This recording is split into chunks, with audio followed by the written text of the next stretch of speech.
Happy birthday to you. Happy birthday to you. Happy birthday to you, Pigma.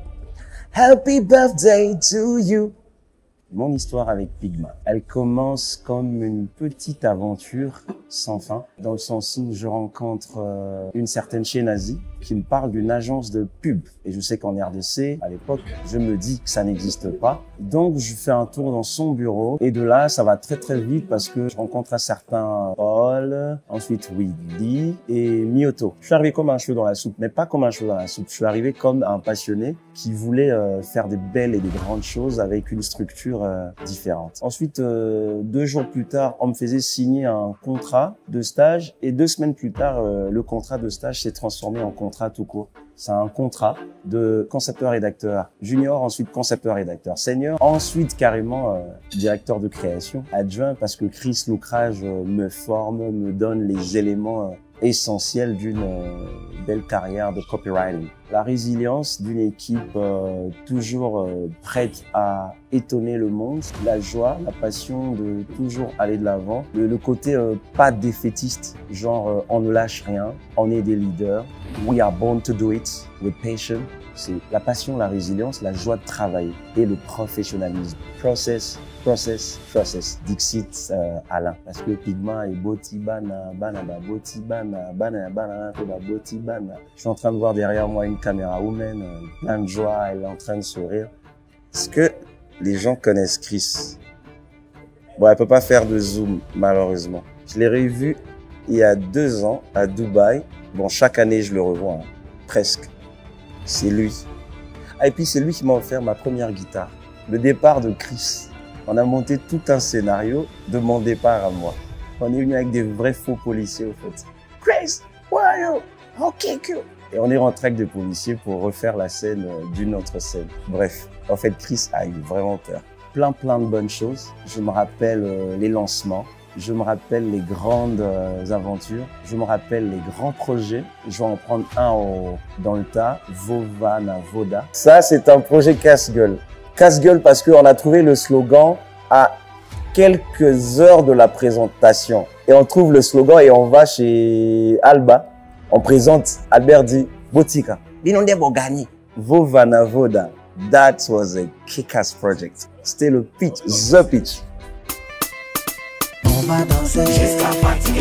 Avec la promo Vova jusqu'à fatiguer, Vodacom, le plus grand réseau en RDC, vous offre les tarifs les moins chers pour appeler partout dans le pays. C'était le pitch. On travaillait pas avec Vodacom, nous on était rouge, mais rouge Celtel et voilà. C'était le départ de beaucoup. C'est une trilogie en fait, un peu comme les Marvel. En fait, Vodacom c'est la fin du début. Avec Vodacom c'est plus qu'une aventure, c'est vraiment le cœur de la vraie histoire. Parce que c'est une histoire de la résilience, de la passion. Le jour où on vient chez Vodacom, mais nous c'était pas des petits, hein. Nous quand on venait chez le client, en fait c'était nous d'ailleurs les working. On venait comme si c'était nous en fait, le client. Parce qu'on était juste fiers. Et quand on entrait, et je vois même les regards, tu as Chris, Alain, Tati, bien sûr Chico, Nexus, Sapoué, Bibi.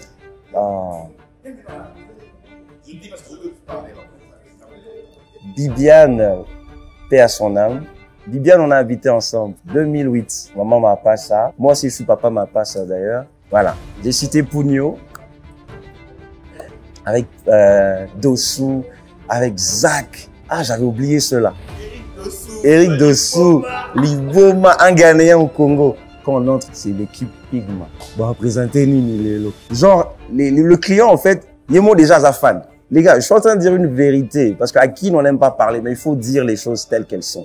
Quand on entrait, on venait casser la baraque. Et on l'a cassé la baraque. Et je pense que l'aventure avec Vodacom continue. Hein. Voilà. Bah, franchement, mais Pigma, Paul m'avait dit que j'allais épouser ma femme et je l'ai épousée. Ça fait 15 ans. Ouais, petit, c'est elle. Je l'ai épousée en 2010. En 2009. Ouais. Ah, je l'ai dotée en 2009. Mon père est venu voir Paul et Alain. Il leur a dit, si mon fils n'a pas son diplôme, c'est à cause de... Je devais écrire mon mémoire et j'avais la tête dans le guidon et voilà, j'avais une campagne à lancer avec l'équipe et je me rendais même pas compte que j'étais en retard. Donc du coup, j'ai raté la première session de la défense. J'ai défendu après tout le monde. Et mon directeur de mémoire, il m'a dit « Ouais, monsieur Kitenge, c'est pas moi qui vais vous coter. Dites à ce monsieur Yav de venir vous coter. » Bon, il m'a quand même coté parce que franchement, les gars, j'ai écrit un très bon mémoire où je faisais une comparaison sémiotique de la culture congolaise versus la culture du Bronx. Franchement, et je pense que cette résilience dont je parlais, et j'ai écrit mon mémoire, je l'ai imprimé au bureau avec Tati Onokoko. J'ai utilisé les papiers de Madame Nelly. Oui. J'ai utilisé les papiers du RH. On a imprimé jusqu'à 3 heures. Je suis allé défendre, Mélissa est venue, Fata est venue. Moi, je me rappelle mes soirées avec Chris, où on reste au bureau pour présenter la grande campagne pour Tract Afrique.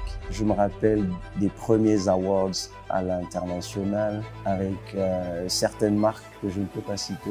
Je me rappelle tellement de choses. On dit souvent God bless America. Moi, je dis God bless Pigma. Faut pas me voir pleurer, non? On pleure pas, on est dans la joie là.